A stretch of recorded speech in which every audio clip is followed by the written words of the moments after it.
Kumalas na si Senator Amy Marcos sa Alyansa para sa Bagong Pilipinas, ang senatorial slate na inendorso ng kapatid niyang si Pangulong Bongbong Marcos.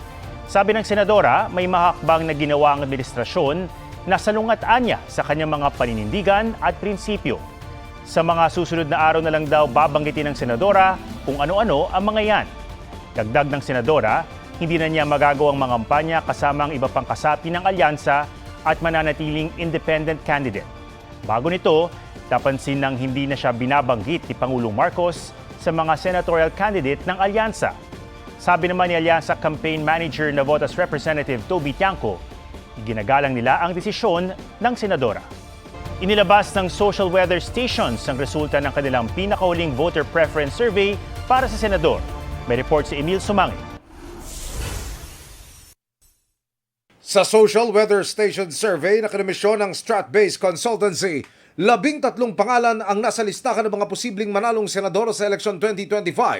Ito ay sina Senator Bongo, Representative Erwin Tulfo, broadcaster na si Ben Tulfo, dating Senate President Tito Soto, incumbent Senators Lito Lapid, Ramon Bong Revilla at Pia Cayetano, dating Senador Ping Lacson, Senator Bato de la Rosa, TV host na si Willie Revillame, Makati Mayor Abby Binay, dating Senador Manny Pacquiao at Congresswoman Camille Villar.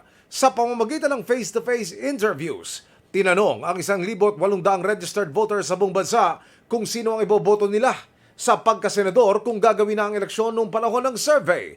Isinagawa ang survey noong March 15 hanggang 2025. Ang survey ay may margin of error na plus-minus 2.31%. Emil Sumangil, nagbabalita para sa GMA Integrated News.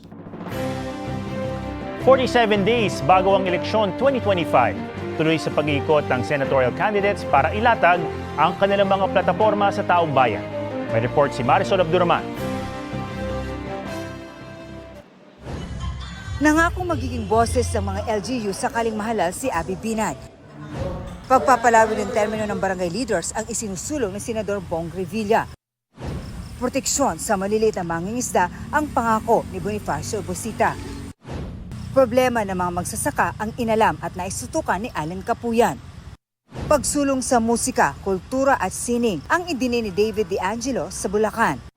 Si Angelo De Alban bumisita sa mga palengke sa Iligan City. Pagkamit ng abot-kayang pabahay ang tinalakay ni Leody de Guzman sa Baras, Rizal. Si Senador Bongo nananawagang ilapit ang serbisyong medikal sa mga komunidad. Si Ping Lacson nangakong tutulong na mapaunlad ang turismo sa Romblon. Si Senator Lito Lapid, agritourism ang isinulong sa Bohol. Pagpapalakas ng oversight function ng Kongreso ang naistutukan ni Rodante Marcoleta. Pagpapataas sa kita ng mga magsasaka at mangingisda ang idinidiin ni Kiko Pangilinan. Pagpaparami ng trabaho sa kanayunan ang ipinananawagan ni Ariel Quirubin sa isang forum. Gender equality ang isinusulong ni Congresswoman Camille Villar sa Leyte. At dagdag pondo at scholarship para sa nursing students ang itinulak ni Bam Aquino.